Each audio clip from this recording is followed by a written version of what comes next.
Hello, everybody. Welcome to the April 4th edition of the Courtside with Coach Crist show. Apologize for coming on a little late tonight. We'll blame it on the weather, Gorb. We want to tell everybody, make sure you like and subscribe right off the top of the hat here on YouTube, and give us a thumbs up there as well, and a little like or comment on Facebook. We always enjoy those. Also, and before we go any further, Gorb, like we did last night, want to mention the folks in the Hyco and surrounding area from all the devastation from this storm that hit here day before yesterday, or was it yesterday? Day before yesterday? Tuesday. Yep. And we are thinking about those. And I know on our show last night we mentioned that folks are in need of some things, but I'm understanding that the emergency people are getting overwhelmed with food and stuff that people need. So I don't know what kind of needs they have right now. I know the pillows and blankets were one thing yesterday that we had heard. I haven't gotten an update on that yet, so we'll pass that along to you as soon as we find out. We have a great guest for the show tonight, which we didn't have last week, just me and you blabbing. So I'm sure that was a big hit with everybody, but hopefully it'll be a little bit better tonight. And as we always like to do, first and foremost, we'd like to go out to our one eye in the sky, the Chopper One NRN traffic and weather man himself, along with his lovely assistant, Misty. This is Muggy McLeod and, of course, Misty Raines. Muggy, are you there? Yes, sir. Good evening, Coach Muggy McLeod with your one eye in the sky NRN Chopper One traffic weather report. Okay, Misty and I are in Phoenix, Arizona, all the way to Tacoma, then Atlanta, Philadelphia, and L.A. Oh, man. Philadelphia, Atlanta, and L.A. Yes, sir, Coach. We are buzzing around Glendale, Arizona, home of the Jake from State Farm Khaki Red Stadium, where preparations are being made for the Final Four. Oh, yeah. Good stuff. Yes, sir, Coach. The only thing making me feel at home right now is all the streets around here named after our state bird. Oh. Cardinals. Yeah. Arizona Cardinals. Yes, sir, Coach.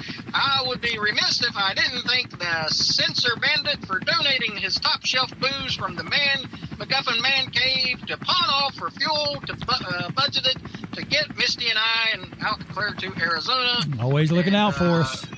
Yes, sir, Coach, because, you know, the one eye in the sky chopper budget is a little tight. Yes, it is. Anyway, okay, Coach, as we fly over toward Phoenix, we see, I believe that's Mr. Harvick of the Arizona D-backs, proudly strutting happily as a clam because his guy got hired as the new West Virginia basketball coach. Oh, cool. Yes, Darius Deveriski or something like that. Close. Hopefully, yes, sir. Hopefully, I know there's a big controversy on how to actually pronounce both of his names. Right. Generally, the Crist family, gets confused with Christ and so forth. But this Darius Deveriski or whatever is pretty tough on his name. But anyway, we do want to thank him for bringing his son with him and his other family members as well, as we commented on. Anyway, hopefully he can purchase us, Mr. Harvick, a championship like UConn, Purdue, Alabama, and NC State have all tried to do this week. All right. So, but I know, Coach, and just as a side, I know you and Gorb and most of the West Virginians love Coach Hugs, and Mr. Harvick had some harsh things to say, and at first I was like, well, it's just some bad judgment and poor decisions, and but I know they've haunted him, and so today, to further clear up his history of poor decisions, Hugs was in Wheeling. Oh. And I thought that was pretty good of him. But until I just realized that he wasn't really to check on the people suffering from the devastating floods, but to support Chris Miller for governor. The guy who has commercials about not wanting men dressed as women being around his kids, and then the next commercial on him appearing in a woman's dress selling cars. So I'm not quite sure how hypocritical that may be, but anyway, speaking of blowing hard, the weather. On to the weather, Coach. Right. It's beautiful here in Arizona. And but back home, it's crappy. Rain, snow, sunshine, back to some snow, then some rain, and anyway, and mainly some tornadoes and some flooding. And I do want to say that the poor folks in Wheeling area too, we're sorry for their struggles as well. So, absolutely. So tonight, I'll tell you, Coach, tonight no jokes about the weather, other than Mother Nature, or Mother Nature. She has the same hard time pronouncing her name as Coach Deveriskico. And but anyway, Mother Nature is a biatch, and she's scorned because of the pollution. So you guys, you be careful of her. She's kind of tough these days. They always say, "Don't F with Mother Nature." Yeah, that's right. Don't fool around with her. That's right. Okay, but anyway, so don't be suspicious and don't get suspicious, because Misty is a friend of mine, and you guys just keep on rocking me, baby. We will do that, Muggy. Okay, keep on rocking me, Gorby. Keep on rocking me, Gorby. Gorby, keep on rocking. Rocking me, Gorby. Okay, Coach, that's my rendition of Keep on Rocking Me, Gorby for you. That's and good. This is, yes, sir, Coach, we're heading back over the Grand Canyon. Going to head back over toward West Virginia. Should be there sometime by, tomorrow evening. Anyway, this has been Muggy McLeod and Misty Rains coming to you semi-live from Arizona in the NRN Chopper 1 Eye in the Sky traffic and weather report. Keep on rocking me, Gorby. All right, Muggy. Thank you, buddy. Be safe out there. Over and out. Over and out. Helicopter crashed again. Muggy feeling it tonight, wasn't he? I thought karaoke night was last night. Yeah, I think you got these nights confused, but Muggy fired up tonight out there singing, and it must be happy because he's out in the sunny Arizona as opposed to being in the cloudy, cold, rainy. That could be a thing about it, Yeah, well, so. I know he was real excited too. He got, I think the Harvick he kept referring to might have been supposed to have been Kendrick. I'm not sure. I think that might be who he was trying to refer to. He had his names mixed up a little bit. He sure did. So we won't give him any grief over that.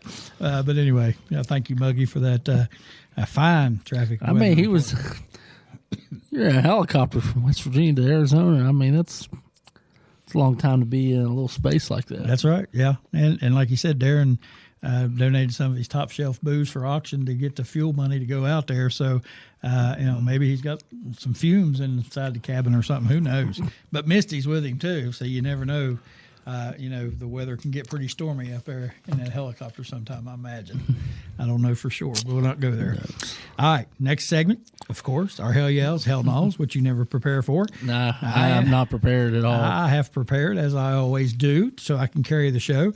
My first Hell Yeah, and I know you'll like this one, guy by the name of Robbie Avila. Yeah. Robbie Avila is the 6'11" center for Indiana State. They're on tonight, right now, as a matter of fact, playing in the NIT championship. I love this guy. His look is amazing. And I was laughing. I've been listening to the radio. They've talking about some of his nicknames that they've donned on him, and the nicknames are hilarious.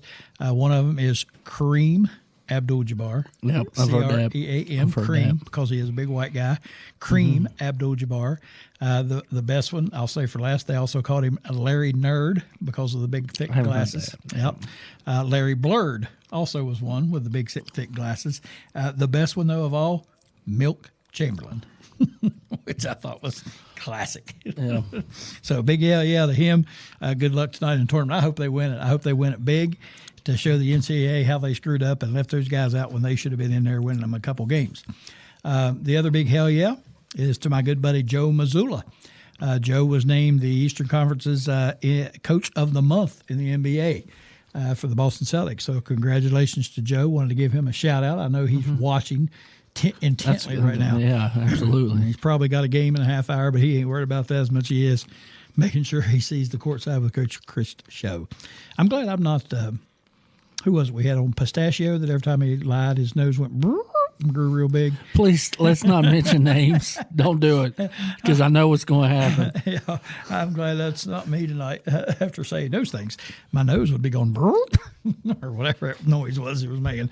All right, we also got Hell No's. Excuse me. And my first Hell No I'm sick and tired of listening to ESPN and Dan Patrick and Mad Dog Russo, on and on. Not so much Mad Dog, he don't do it, but yakking about the revolutionizing of women's basketball. And, I just keep thinking, by talking all this stuff, they're marginalizing it again. Is this going to change women's basketball? Is this going to, revolutionize the game? Blah, blah, blah. Shut up already. It's not going to revolutionize anything. It might help viewership and maybe. I don't think it's going to have a big impact, but I'm just tired of listening to that, because I think when they do that, even though they're trying to, I think, puff them up, I think they're marginalizing them again by doing that. They don't say that about men's games and all that. They might say, Steph Curry changed the game, which he did. But I don't know that anybody's revolutionized the game, and I don't know that they've ever said that. And I'm just tired of hearing that.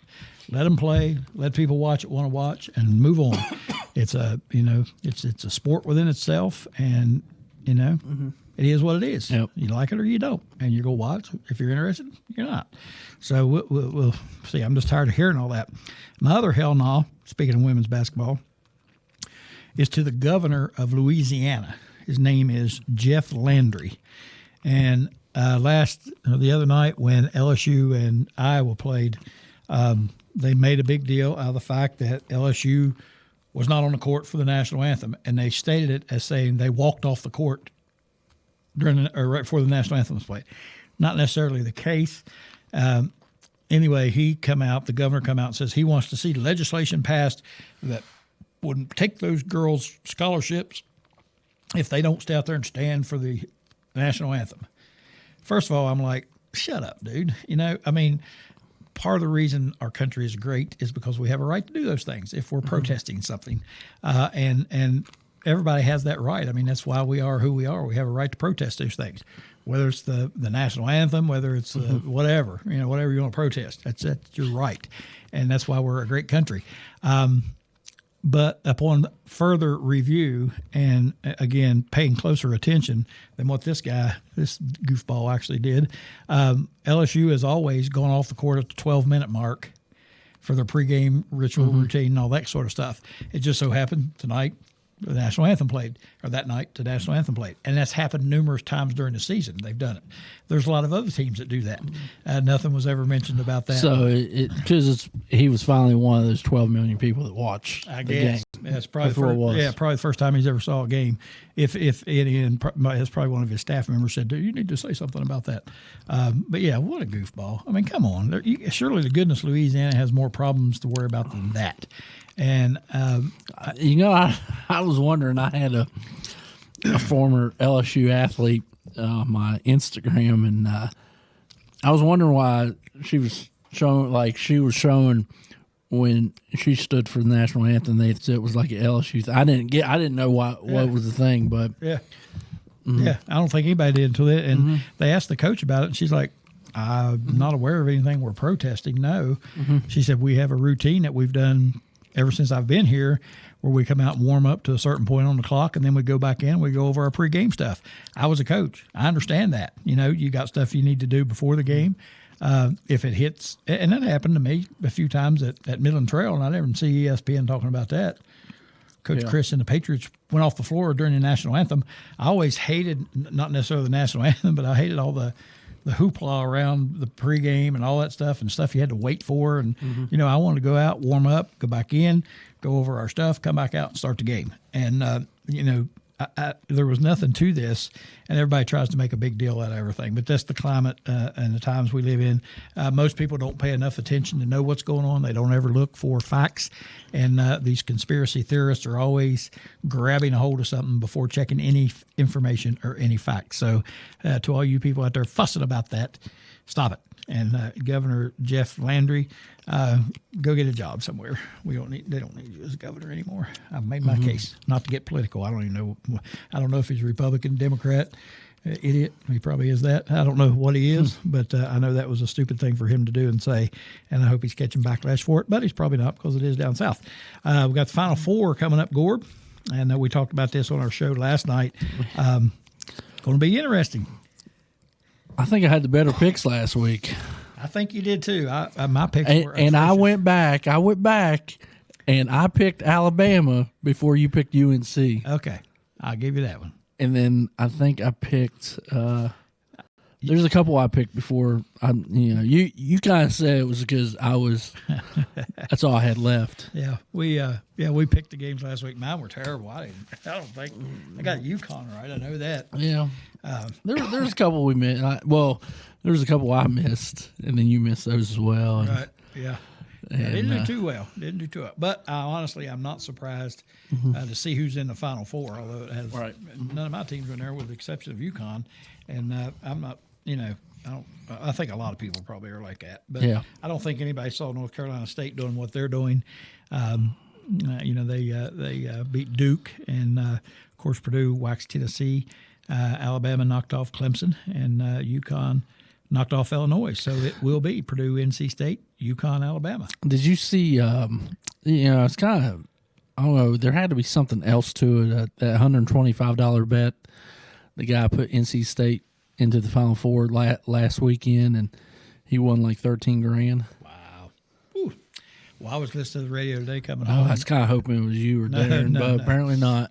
You can tell by my picks, if you looked at my bracket as a whole and last week, you can see why I don't bet. I don't gamble, because I suck at picking these teams to win. I love watching the games, and I watch them all, and I pay attention, and I know the players, and I even feel like I know a little bit about basketball, but obviously I'm not too good on picking winners and this stuff. So, I would recommend everybody bet against me. Whatever I bet, you bet the opposite. And I would also tell everybody to bet wisely.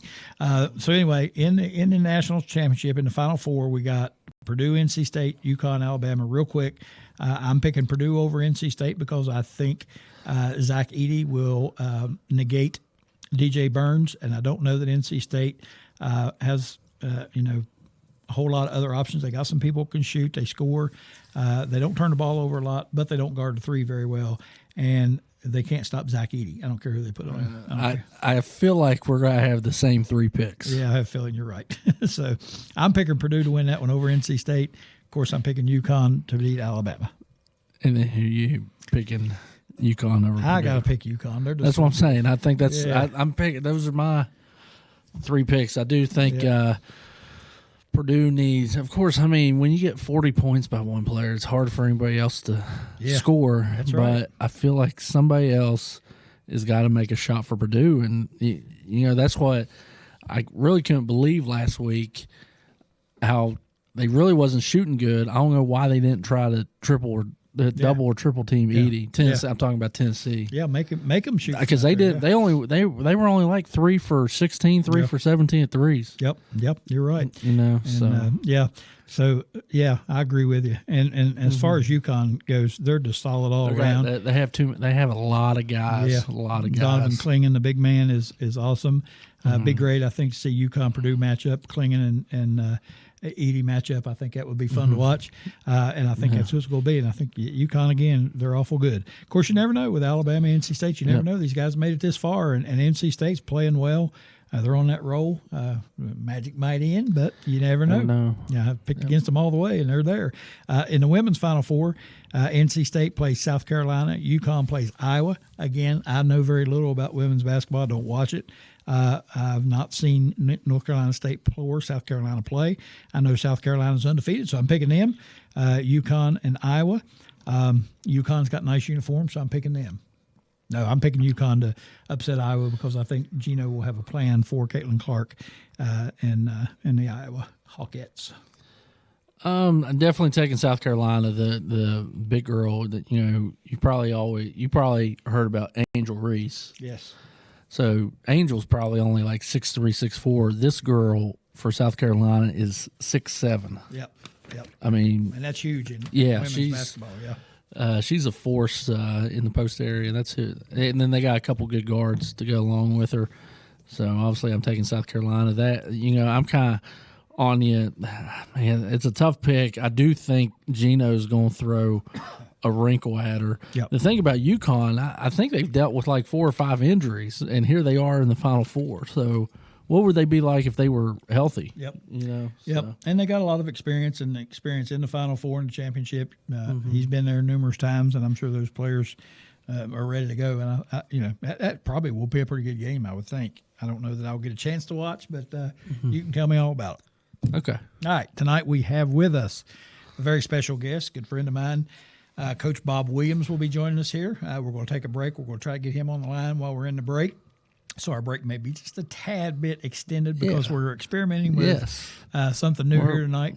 Trying to get big time here. Right, big time. I'm going to try to have a video conference with him instead of just a phone call. So, and I know Muggy McLeod's going to be complaining, and we'll have an audience caller here in a little bit that'll be complaining about not being able to get their face on. So, well, as long as you like it, just give us a like and subscribe, that's all we care about. We don't care about Muggy that much, or maybe that guy does. But, we like Muggy, and we want to keep everybody happy. Yeah, but, there is a lot of fan mail over there in that corner that he needs to come get.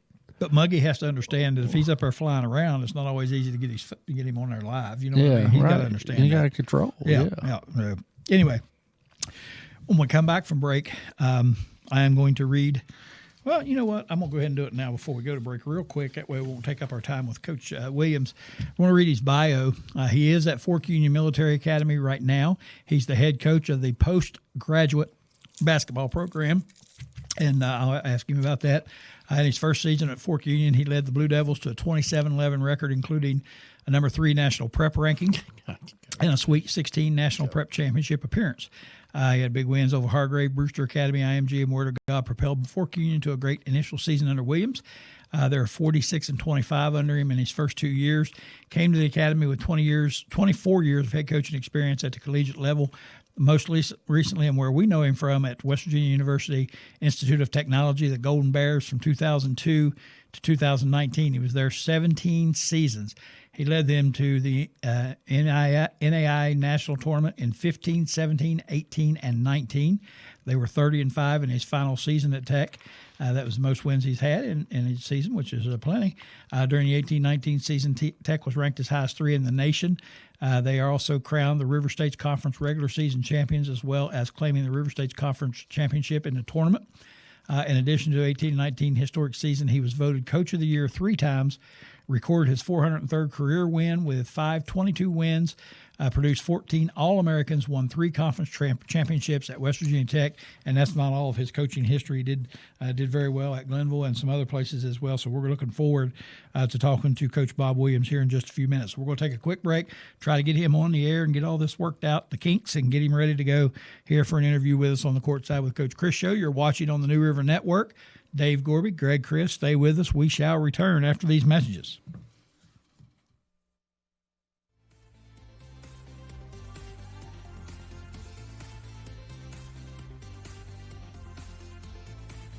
Retro Reset Wrestling is coming to you every Thursday at 9 p.m. on the New River Network. See hard-hitting wrestling action from today's rising stars in independent wrestling. If you are a wrestling fan of any generation, let us introduce you to the hottest wrestling promotion in West Virginia. You can also join a live show at the Crossroads Mall. Retro Reset Wrestling is coming to you every Thursday at 9 p.m. on the New River Network.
You live from McGuffin's Mystery Hole tonight out on Gatewood Road. Now we have our special guest, and I think he's linked in. We're trying something a little new tonight, so he'll get credit as Dale Wolfley did for being the first two-time guest. Bob will get the moniker of the first ever video, whatever you call it. I don't even know what it's called. Video phone call, I guess. I don't know what it is. But anyway, we want to welcome a very good friend of mine. We became friends. You know, Dave, I'll tell you, we became friends through his time at West Virginia Tech through basketball. Mm-hmm. And I've watched his coaching career and have been fascinated at the accomplishments, and he always does a wonderful job. He's one of the finest basketball coaches I know, and have watched him work his magic wherever he goes. And he's at Fork Union right now, and it just hit me today. I'm like, man, we need to get Coach Williams here. His season's over. So fortunately, he wasn't in Phoenix. That's the first thing I asked him. You at the Final Four, and he said no. I said, okay, can we get you on tonight? So with that being said, let's see what happens here, Darren, whenever you want to bring him in. Oh, I'm nervous. There he is. Oh, yeah. Coach Williams, good to see you. How are you, Coach? And hi, Dave. Hey, what's going on, Coach? How much? Great to see you, and literally great to see you. We haven't done this before. Typically, when we do our interviews, it's just over the phone, and Darren's the technology man here behind all the stuff. I have no idea how any of it works, but he had told me that he was going to do this tonight. So you get to put that up on your wall of accomplishments. First ever video interview on the Courtside with Coach Crist show. How about that? Very special, I know. I know you. I see room up on that wall right there. That's where I can put it. Got room behind him. That's exactly right. Yeah, I know you're thrilled. I know you're thrilled. Coach, welcome to the show. I appreciate you. And it's like I said earlier, you're a longtime friend of mine, and we got to know each other, of course, through basketball and your time at West Virginia Tech. And I've watched you, and I said this earlier, I've watched you and your coaching career since you were at Tech. And I'm just fascinated by the accomplishments. And I've said this many times, there's not many people in the business better than you. And I, again, appreciate you and what all you've accomplished. And I wanted to get you on here. I hoped to do it earlier, but I knew when the season started out, I didn't even want to bother you because I know how that is. You are at Fork Union Military Academy now. You coach the postgraduate. You're the head coach of the postgraduate team. Explain to folks that are listening that may not know exactly how that works at Fork Union, because I know people know about it, but I'm not so sure they always know exactly, the whole scope of everything that goes on there. Yeah, Fork Union Military Academy, about 4 hours from home, which I call home, is Charleston and Fayette County. And I hope everybody's okay with the tornadoes coming through. I saw the devastation. Yep. You guys have been in our prayers. The last few days, it's been awful, and to see that, I don't know, I was freezing up on my end there, but anyways, you're good here. Fork Union is the military boarding Christian school for boys, grades 7 through 12. So we have all the regular high school sports that you would have anywhere, and plus we have post-grad basketball, post-grad football, and post-grad lacrosse. Post-grad means kids that aren't ready to go to college for different reasons, but they're high-level athletes and they're going to go in college, and they're just going to do a prep year or a post-grad year, such as at places like ours. And so 99% of our players that we recruit go on to play in college. Nice. And this year, 10 out of 11 players will play in college. 3 will go Division I, and the rest will go Division II and III. Wow. And it's been like that for decades here at Fork Union. And, I know you were friends with Fletcher Arrett, and the great late Fletcher Arrett. And he's one of the reasons why I took this job. When it opened up, I took 2 years off during the pandemic. I thought I was going to retire, and then I realized I missed coaching. So I want to get back into it. And when this job opened up, I went hard after it just because I had such admiration for the job Fletcher Arrett did over the years, and he brought many West Virginia kids here. Absolutely. And then placed them in colleges, including WVU and Marshall. Yep, you sure did.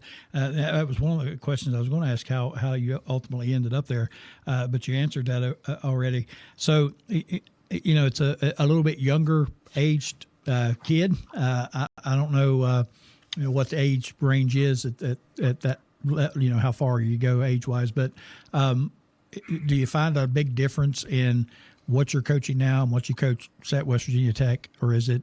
I mean, I know coaching's coaching, I get that, but the maturity of the kids and that sort of thing, is that a little bit different than what you were accustomed to? Good question. In the first year, I was looking around like, where's all the seniors, the juniors? There's no juniors and seniors. I got no leaders. I'm the only one back every year. Yeah. I'm the only one back, so I got to reteach everything. And I have these kids only for 8.5 months, and but it's amazing. I've been amazed at how much better an 18-year-old kid can get in 8.5 months just from weight training, eating good food, and basketball training every day. And they do get a lot better, and they get more exposure too. To colleges, but the difference is probably just the experience and the maturity on the court, the maturity as far as the mentality of the game. But I'm recruiting and coaching players that I couldn't have got at West Virginia Tech, right? Or probably Glenville too when I was there, right. But. Just because these kids are like a lot of the kids we get are borderline Division II and I, and right now with the way the world is in college basketball, with the transfer portal and everybody getting an extra year for COVID in college, there's a huge backlog of players getting under recruited. So prep has always been a popular route, and there's prep schools all over the country, and really started popular in New England, and 3 military academies here in Virginia are big, right? And but it just, we've got some guys that, hey, they needed to get stronger. Here's a good example of a kid, why you should do a prep year. We recruited Deshaun Good from Fairmont Senior High School in West Virginia. He won back-to-back state titles there, and he was first team All-State. He had 2 Division II offers. He was 6'8", 205, 2 D2 offers. Now he's 6'8", 220, got tons of exposure, and has 2 D1 offers. Right. So he's signed committed to the University of New Orleans, Division I. Wow, that's great. I was going to ask you about, you mentioned the transfer portal. Has that hurt like your level? What you do? I know right now. You got the backlog of players you mentioned because of the COVID year and all that, but the transfer portal and NIL and all those type of things. It used to be a lot of kids. Prep school was instantly the first thought a lot of times if they weren't ready. Now I think a lot of them go and probably are not ready. They probably have the skill, but they're not ready other ways, and they end up jumping in the portal and somebody takes them here, or they go NAIA and then jump out and go here. Has that portal had a big impact on your guys, what you do at Fork Union? Absolutely, yeah, because the college teams are saying we want to get older. We want our roster to get older. And so it's almost like I said to somebody the other day, it's almost like minor league baseball now, where you got to get in the lower levels, then you work your way up to the majors, which is crazy to think. We didn't see this coming, even 5-10 years ago, but yes, it impacts us. Our guys are under recruited too. On the other hand, we're able to get better players probably, because there's guys, high school kids are under recruited too. So they got to go somewhere. Right. And a lot of kids are choosing prep route because they're being under recruited. And there's kids in Virginia here that are Division I players, but they don't have Division I offers because they're only getting Division II offers. Right. Do you think with, as time goes on here a little bit, because my son went through it, and I think a lot of kids around here would, who are, not Division I players by any means, but getting chances to go places and play were limited due to just so much COVID years and that sort of thing. So many players out there. Do you think that's going to kind of tail off a little bit in the next few years as that COVID year gets out of the way completely, and then we'll kind of get back to normal? Yes, in the next couple of years it will open up more spots for kids, coming up from high schools and prep schools, but because the COVID year will be done, but they still want to get older. I had, believe it or not, I had one college coach tell me last year, we're not recruiting high school or prep schools. We're only recruiting transfers. And then a low Division I coach said to me, Bob, why would we recruit your player and have him for 2 years and get him better, and he's just going to leave us? And then go to a higher level when we could just go get a transfer junior instead. Right. And so it's been frustrating. It's frustrating for our players, our families, and our in us and our coaching staff and in this whole level. But the game's changed. It's almost like the whole AAU model has crept into college basketball, where they have. I mean, the Division I coach told me yesterday. He said, on average, every team is losing 5 players. Yeah, it's amazing. And so, you've seen what's going on at WVU the last 2 years. Oh yeah, There's just a revolving door of players, and it's kind of like AAU, where you're going to have a different team every year. Yeah.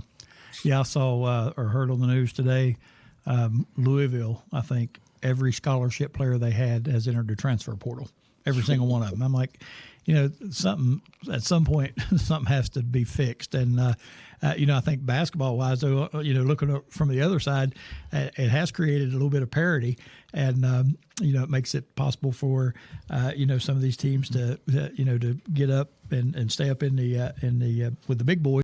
But I think with the NIL, all that, something's got to rein that in somehow. I don't know what the answers are. I don't know if there is an answer, but it's really crazy right now. Do you guys? And I know this has even crept down into the high school levels. Do you guys have any NIL issues? I mean, is there any players that say, "Hey, coach, how much money can I make if I come here?"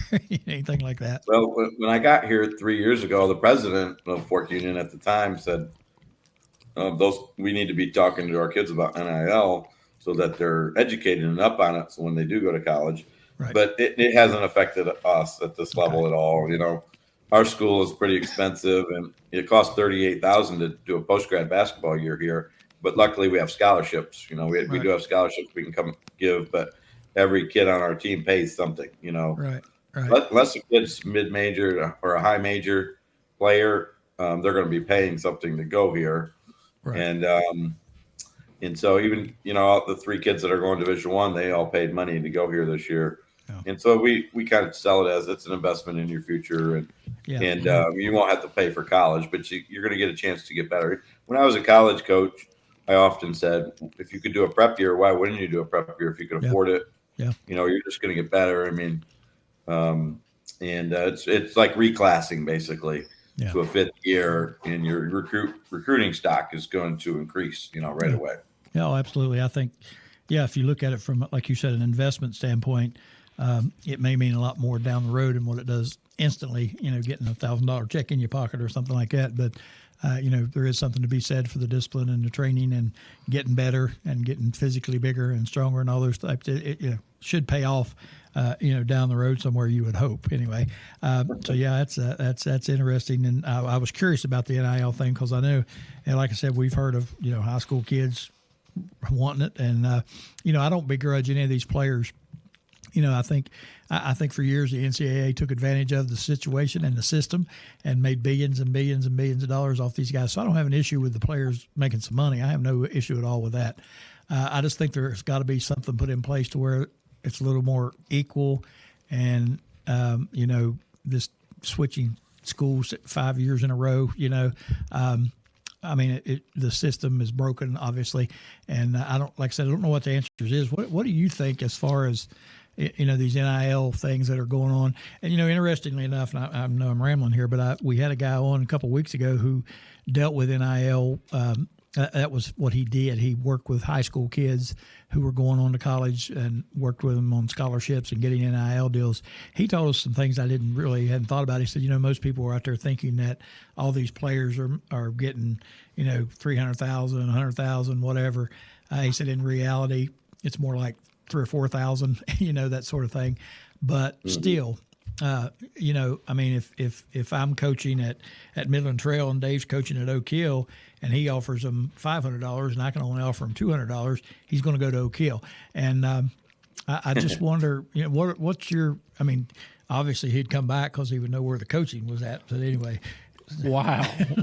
I'd throw that in there, Coach. Sorry. The game has passed me by. No offense. What do you think as far as the college level? I mean, you had a lot of years in college. What do you think the answer is? What do you think needs to be done, or what's got to happen to get this fixed? Well, I mean, and like you said, you can't blame the players for that. I've been saying lately, you can't blame the players. They didn't set up the game. The adults set the game up That's in right. the NCAA. And in the transfer portal and the NIL money, now they're just chasing the money, really. Right. That's why they're transferring. Oh, yeah. They're leaving really good situations. Yep. I mean, I've heard some horror stories of kids leaving. They get paid $400,000 to go from a Sun Belt school to go to a Southeastern Conference, Yep. and then really didn't even get to play that much. Yep. And then other kids get paid $79,000 to sit on the bench on an SEC team, and the kid goes out and buys a $15,000 gold chain for around his neck. I mean, are they teaching the kids what to do with the money too? And Right. some of these kids are driving sports cars, and it's they got to be able to teach them responsibility with the money. And the worst part of the whole thing is the kids that go in the portal and are left in the portal. There's hundreds of kids that go in the portal and they left a good situation and scholarship, and they end up come August with no scholarship. Now, where do they go? Yep. They exactly. go. I asked the college coach yesterday, where do they go? And they said they sit at home on their couch. Try again next year. Well, and it's funny what you mentioned that. My son, of course, coaches at the University of Pikeville, and I asked him, do you guys look into the portal and he explained, really, it's not really a portal so much for the NAIA. He said what happens is, he said, all those guys jump in there thinking they're, good enough to go D1, and they don't get any offers. And he said, then they're sitting there with no offers. So that's when we come in and say, hey, you got an option here, and that's probably your only option. So he said they get a lot of players like that think they're Division I material, but the Division I people don't think so, and so they end up getting a lot of players that way. I've said numerous times that they need, in my opinion, you mentioned the kids with the cars and the chains and that sort of thing. I've said that they shouldn't be able to hand that money to them right then. There needs to be some obligation, contractual or whatever, where I can say to you, this institution will guarantee you $50,000 if you play for 3 years. Put that money away for them, and then when they get done, and train them how to, what to do with it, how to handle it. Don't go out and buy everything you want all of a sudden. Train them how to spend their money and that sort of thing, and then give it to them as they get older, been there a while, and they leave.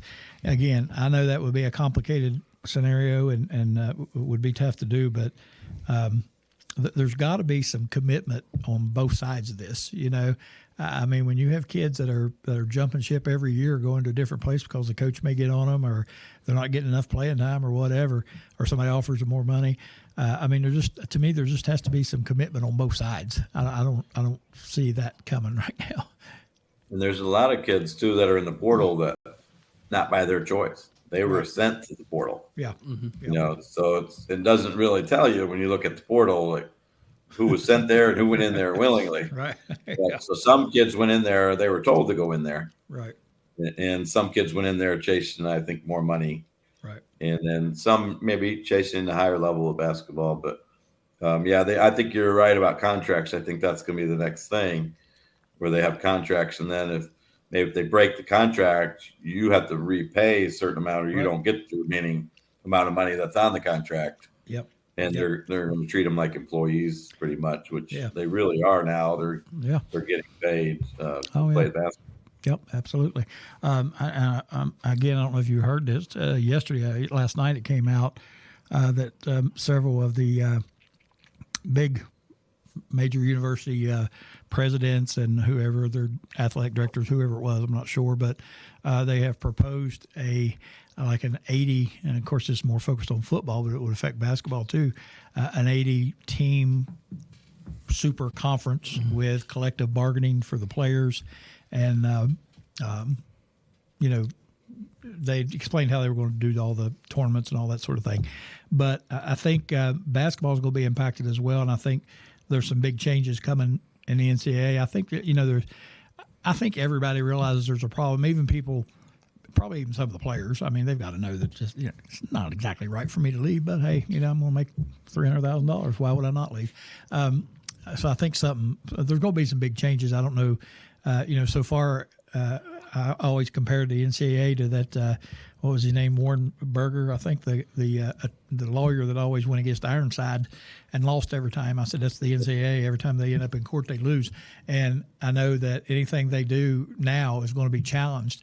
And I've even heard that eligibility number of years, they say is going to be challenged next, where the NCAA can't tell you how long you can earn money on your name and playing collegiate sports. And I'm thinking, man, it's getting crazy. It's getting worse. That means it's pro. And we've thought for years probably that the Power Five are going to break away anyways, right? And break away from the NCAA possibly, right? And form basically professional / minor league, Yep. where they can control everything, and they just have the big schools, right? And they don't have. It could.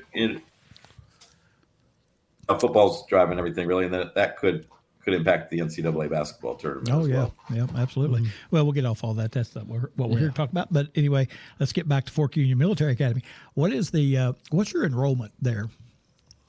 Well, we have about 300 cadets here. 300. Now, do you have to, are you involved in anything? I mean, I know you do other stuff, but as far as coaching at the school or at the academy, do you have any other role that you play there? Oh yeah, everybody has to wear more than one hat, and I'm the director of financial aid here for the high school and the middle school students. Yep. Oh, okay. Awesome. Yeah, that keeps me busy. Trust me. I guarantee you. Yeah, I guarantee you. You said everybody has to wear different multiple hats. I thought you were getting ready to say everybody has to wear a uniform. I'm like, we got to see you in a uniform. That's what I want to say.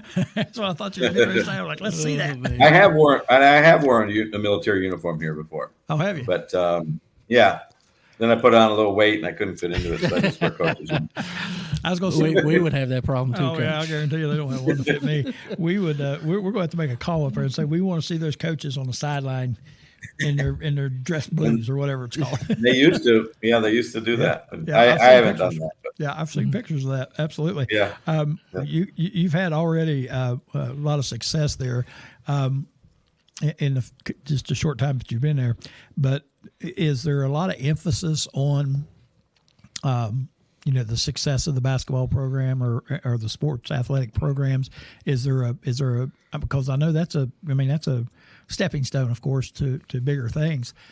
So there's obviously an emphasis on that, and I'm just curious how it compares with your time at West Virginia Tech, to this as far as commitment, resources, et cetera, et cetera. Yeah, I mean, West Virginia Tech was a great experience for me, mm-hmm.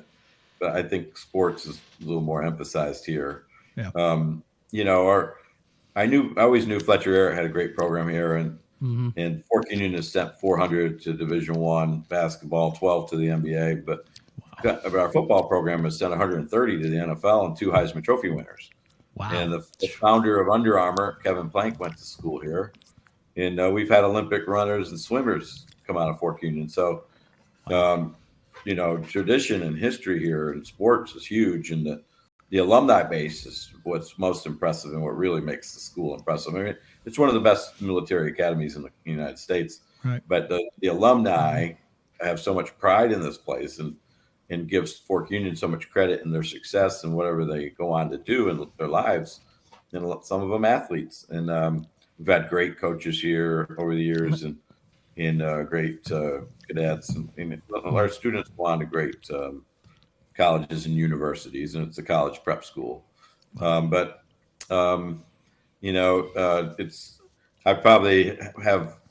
think I have great support here in that, we had a fantastic season this year, and our administration really enjoyed seeing that. And it's good for the school. And I think they're smart at marketing, and they see that a winning team, can help your marketing, and they market it mm-hmm. to help grow the academy and your enrollment and get more people interested. Our some of our high school teams are in rebuilding mode right now. We fired a new athletic director to assist with that. So it was really good that our team had such a good year this year, because some of those teams are in rebuilding mode. And so the administration and the school really enjoyed it, and the students love coming to the games, and they have good relationships. They really admire our players. They're older than the regular students, and right. And so they've enjoyed it, and it was really a special season. That's awesome. Fantastic. Sound like you're Yeah, enjoying that's good yourself down stuff. there. Yep. Sound like you're enjoying yourself, having a good time, and that's one of the main things. Looking back on your time at Tech, I know all of us around here, we miss you, miss seeing your teams. You left it in pretty good hands. They've been done well. Go ahead, Gordon. You got a I question? was going to ask, what's your son Robbie up to? Yep. Robbie played this year at Frostburg State, and he is graduating in May. Okay, And then good deal. I he knew, actually, man. believe it or not, he still has a COVID year, and he's decided to enter into the transfer portal. Oh, this time. There we Grad go. Chris. There we go. So I Man, talked I to remember- a couple of coaches. Yeah. I He's remember, talking man. to some coaches right now. You know? That kid could not miss for Catholic. I'm telling you, man. Shoot, man. We had to, every time we played him, that was a scouting report. He was the top of the list what we had to deal with. Yep. I actually got I have ESPN Plus. I'm always flipping around watching these different games, and of course my son plays at Wheeling, so I get in their conference and look at their games, and actually got to see him play. And he can flat out shoot it. That's Oh, man, always could. Couldn't take the Hey, a ball lot- away from him either. You know, and he lived in Fayette County for a few years too. So he grew up on the Montgomery campus and in that gym in the Bicey Athletic Center. And Yep. you know, a lot of good shooters come from the Fayette County, including Sammy and Sid Crist, There you go. and probably their dad too. Well, I could shoot. That's the only thing I could do. I always said there wasn't much use for a 5'11", 260-pound point guard. You know what I mean? And when I was in high school, there was no 3-point line. That's the only play. I couldn't make a 5-footer. I could make a 25-footer, but I couldn't make a 5-footer. So I didn't have much use for me in the basketball arena. That's for Dad going sure. Yeah. You know, you mentioned Tech several times. Again, we miss you being there. Miss watching your teams play. They've been pretty good here the last few years, and I've seen them play a few times. Looking back at your time at Tech, I know it's fond memories that you have of Tech. You were there for 17 years. Obviously, you enjoyed it. Did you ever? And I know regret's not the word, but do you ever look back and say, "Man, I wish I'd have stayed a couple more years," or anything like that? No, not at all. It was 17 years, you know, that was a long time. And, you know, a lot of college coaches don't go out on their own terms, you know, and I was fortunate that I went out on my own terms, and fortunate to work for some really good people there, and good people hired me, and then good people working there when I left. And that and the whole transition from, you know, lots of transitions I survived there, from leaving the WBIC, going to NCAA to NAI, and switching conferences several times. The good thing that came of all that, I met a lot of basketball people in Indiana, Kentucky, Pennsylvania, in different states and in different conferences and different affiliations. But I had a great time coaching in the Bicey Athletic Center with a lot of fond memories. And we were able to recruit a lot of West Virginia kids and that were under the radar, and see them do well and their teams do well, and build the program as years went on. And WVU started putting more money into the school. That helped our team become better. And then in the move to Beckley, you know, everybody has an opinion on that. And I was commuting from Charleston to Beckley, and that wore on me. I was just telling somebody today, it was an hour and 15 minutes each way from South Hills to the Beckley campus. And so I need to either move to Beckley or look for another job somewhere. And I chose to move on. But I had, you know, and I figured also that last year at Tech, I loved coaching in Beckley too, by the way. It's a great basketball city, and coaching in the Armory, and met a lot of good people there, and had great memories. And that last season at West Virginia Tech, we had a great season, top 5 in the country, and 30-something wins, and then we lost 2 All-Americans and 4 starters off that team, and I thought we'd had a legit chance to win a national title that year. And after that, I was like, well, that might have been my last chance to win a national title. Maybe there's a shot. Time for somebody else to have a chance at it. And they've continued on and done a great job since I've left as well. Well, I know when we heard of your retirement, your resignation, we were all shocked. And, you know, I admire you for the fact that you knew, I'm sure, and we knew, you could have probably run your career and ended your career there had you wanted to stay, and could have stayed probably as long as you wanted to with the success that you had. And no doubt in my mind it would have continued. So you were had to be pretty comfortable there, and for you to make the move like you did. I think it's admirable. It shows that you still have that fire in you, and I think it was admirable that you that you stepped away and did it when you did it and did it your way. I think that's awesome. Again, we miss you, but we understand and tickled to death, and had no doubt you were going to have success at the Fork Union Military Academy. We could see that coming. We knew that was going to happen. So we hope you keep up the good work. We'll keep watching, and I always enjoy having on you. Anytime you want to come on, just let me know. I love having you on here to talk basketball. I know the Final Four is coming up. What's your? I like to get some real expert opinions. Me and Gorby have been picking brackets, and man, alive. I told Gorby, I said he's saying that because he's not doing good. Now I'm a little bit different story. So I said, it humbles you a little bit. You think you know something about this, and I said, I watch these games all the time. I watch these players. I know who these players are. I know their strengths and weaknesses, but I can't never pick who's going to win. I don't know if that's. Yeah. I mean, it's because I'm still in the game, Coach. You're not in the game anymore. I guess. Yeah, it's passed me by, like I said. But what do you think, Coach? Final Four. Let's go ahead and get your input on that. They here at Fork Union, they had a faculty and staff pool, and there was 26 of us that got in, and I think I'm in last place. So some lady in the business office is in first. She went by the collars, I bet. Yeah. And so I just went through and picked all upsets one after another, and so I think I'm down near the bottom still. But I'm rooting for Purdue this weekend. I'd love to see them he's a big man. Come through and win it. But or NC State underdog stories are great too. Yeah, but a smart person would probably pick Connecticut to win it. Like, they haven't had any close games in 2 years, really. No. They might continue on in the Final Four. Yeah, they're so good. I'll ask you this question, too. Speaking of that, last week in the UConn game against Illinois, they went on a 30-0 run. I said, as long as I coached, I don't ever remember seeing a 30-0 run. That's the first time I remember seeing that. I'm sure it's happened, but I had never seen it before. It's incredible, isn't it? Yeah. You've never seen it on TV for sure. And I've been on the drubbing end of some 30, 40 point loss. Never 30-0 run. No. I think we squeezed a bucket in there every now and then. And I said it's one of the things that impressed you about UConn was Illinois was just totally. They were just out of sorts completely. They just fell apart. They couldn't even inbound the ball into their own basket. They threw it away like 3 straight times. I'm like, these guys are shook. And I think that's what UConn does to them. They're just good and steady, and they just keep on coming at you. And so I'm like you. I think UConn, should probably win it. I mean, but you never know. I mean, there's always upsets. That's what makes it fun to watch. That's why I try to explain to my wife the reason why you watch, because you haven't seen it before, and you never know what's going to happen. I said, you watch these movies and stuff. We've seen all that stuff. We know what's going to happen. The good guy's going to get the woman in the end, and that's the way it always happens. We know, fat guys, we never get to the woman. Just we're the comedy guys. Yeah, we're the funny guys. That's right, Coach. We appreciate you more than joining us. It's always a great pleasure to talk to you again. We miss you up here, and we want to wish you continued success. But thank you so much for taking the time to join us tonight.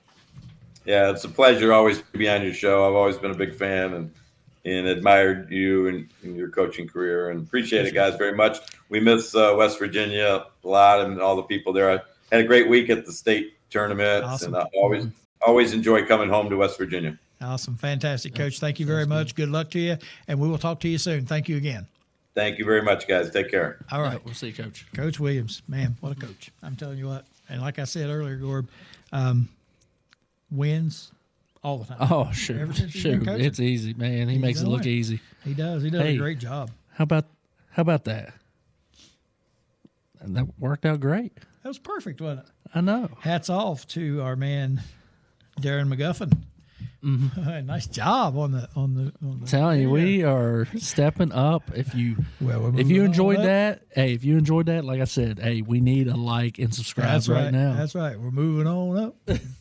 Now we're gonna have to get, not that Coach Williams is not, but we need to get some like young, good looking guys on there so we can get some women viewers. Yeah, I mean, they got Bones Jones. Bones Jones, there you go. There you go. So, and we'll get Bones Jones on there rapping. That was awesome. That worked out great. All right, let's take a quick break. We'll come back and wrap things up here on the Courtside with Coach Crist show. Dave, Gorby, Greg, Chris, appreciate you joining us tonight. Hope you're enjoying the show. We shall return. Stay with us.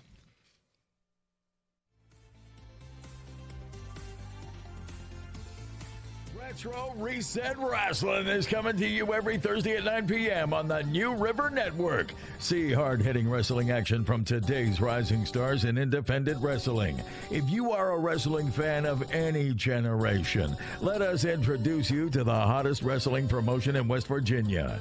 You can also join a live show at the Crossroads Mall. Retro Reset Wrestling is coming to you every Thursday at 9 p.m. on the New River Network.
Welcome back to the Courtside with Coach Crist show. I'm Greg Crist. That is Dave Gorby.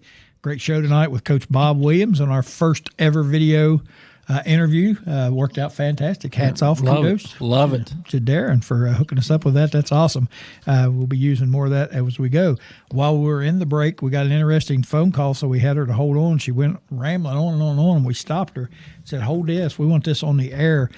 We have a phone call in from Kim Sulky. Now, Kim Sulky is the niece on the grandmother's side of the fifth cousin of Kim Mulkey, the head coach, women's coach at LSU. This is Kim Sulky, and she is the head coach of Southwest University of Kentucky, the Salamanders, and that the initials, like WVU. This is SUKS, and she plays in the lab basketball league. That is the Limited Athletic Ability Basketball League. And we welcome to the show Kim Sulky. Kim, how are you tonight? Hey, Coach, good to talk to you again. Coach, I'm down here in Salamander country in Southwest University of Kentucky, as you mentioned. And, I just wanted to call in a few times here and just, give you a little hell about your recent rants about women's sports, mainly women's basketball. Before you go any further, Kim, can I ask you a serious question? No. Are you a smoker? Well, some people say I'm pretty hot, but is that what you mean? Well, no, not exactly. Your voice sounded kind of like a man's. I just didn't know if you was a smoker or not. Well, could possibly had a Coke or two in my day. And, since all this little pansy whamsy, stuff in the youth league, parents not being able to yell and cuss and spit at their kids, and the coaches, they don't let me smoke on the sidelines anymore. So, I've kind of cut back to about 4 packs a day, but, Wow. Otherwise it's, I try to be as healthy and set a good example for my Salamander girls as I can. Awesome. Well, that sounds 4 packs a day. That sounds like the guy from Cheech and Chong cut his smoking in half. He did smoke 20 packs of cigarettes a day. He lost his left lung, so he cut his smoking in half. He's down to 10 packs a day. So it sounds like maybe maybe the route you took, Kim. Yes, sir, Coach. But, as Cheech and Chong also said, Coach, if it looks like crap and it smells like crap and it tastes like crap, well, it's probably crap. Yep. And that's kind of the way it goes. So don't step in. Speaking of crap, Does she taste it? Is that what he's saying? A saying? little crap about some of your crap because it smells like crap. You've been giving women's sports a little hard time with your rants and your raves, and namely women's basketball. And so let me talk to you. Let me talk to you a little bit. Let me put it on the board. Let's have a little chalk talk, Coach. All right. Let's pull up our shorts, get them real tight up in there, and let's talk about it. So let's start with this. I put my jock strap on one leg at a time, just like you and Mr. Gorby. So, Okay. and Maybe that's what's wrong with your voice. Without nair, I can grow as great of a neck beard as Mr. Gorby if I wanted to. Well, So, we didn't really trash women's basketball. It just, the only thing I don't like about it is Kim Mulkey. well, she is aunt. my niece's cousin, first removed twice from my mother's grandmother, so something like that. So, that's another thing. But, Can you draw that family tree up? Common, we dress similar and we act similar and all that kind of thing. Must be something passed on down from our great granddaddy. Must have been. Yes, sir. He must So, have been a real ass. yes. Well, thank you.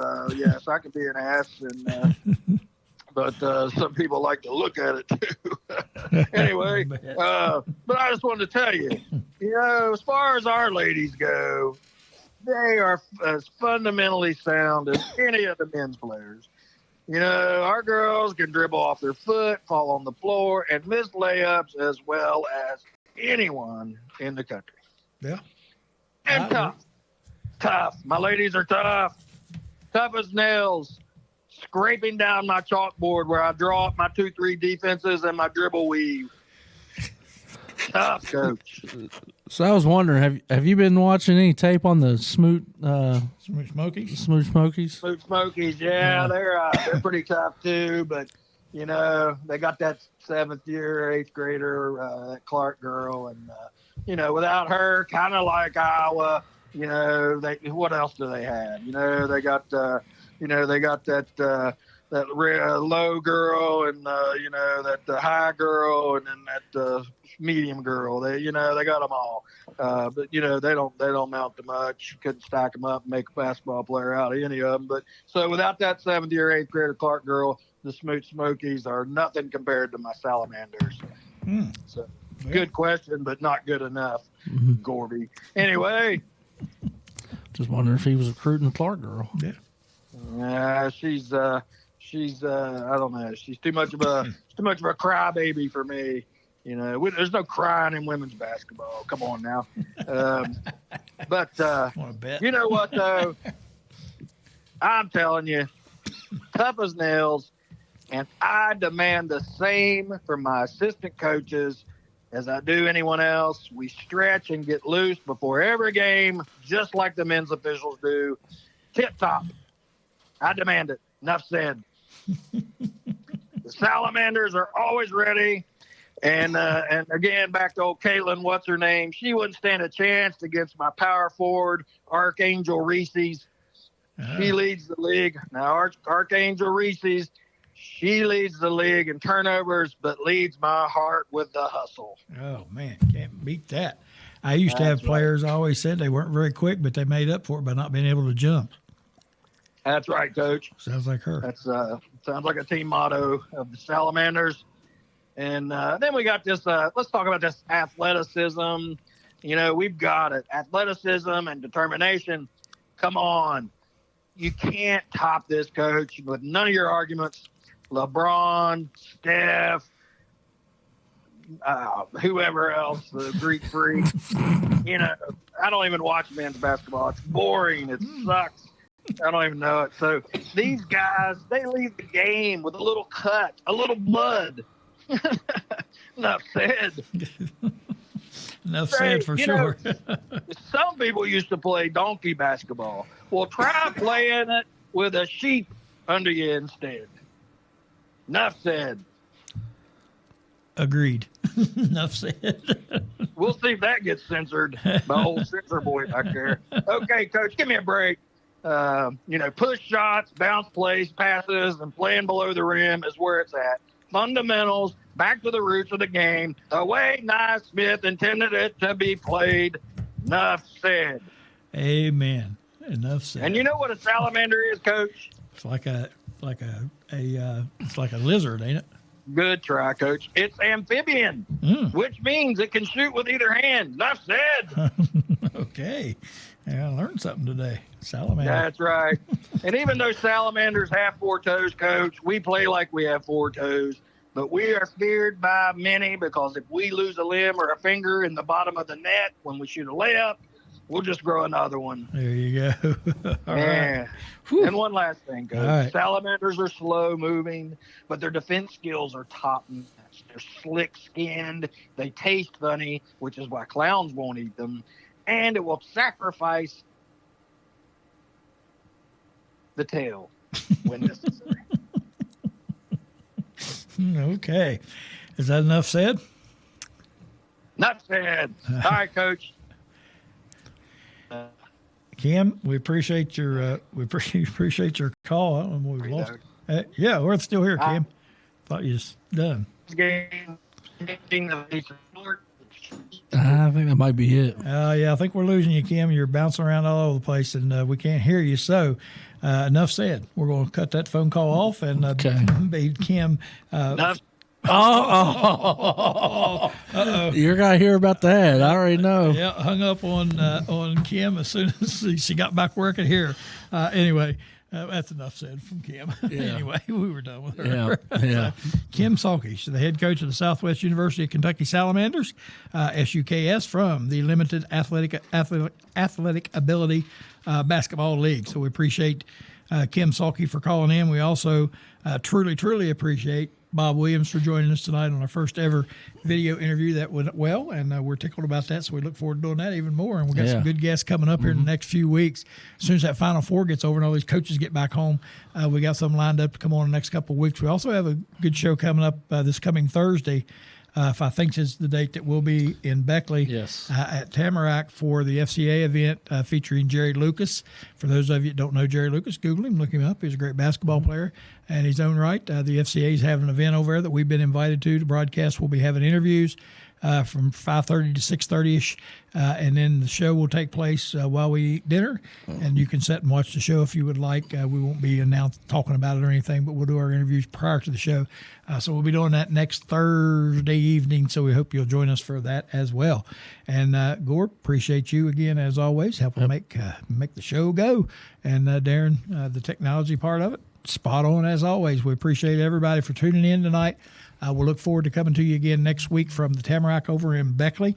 We hope you'll enjoy I hope you'll join us and enjoy it as much as we will. I know we're going to have a good time over there because we get to eat. That's the main thing. So anyway, thanks for watching tonight. Good night, everybody, from the Courtside with Coach Crist show on the New River Network.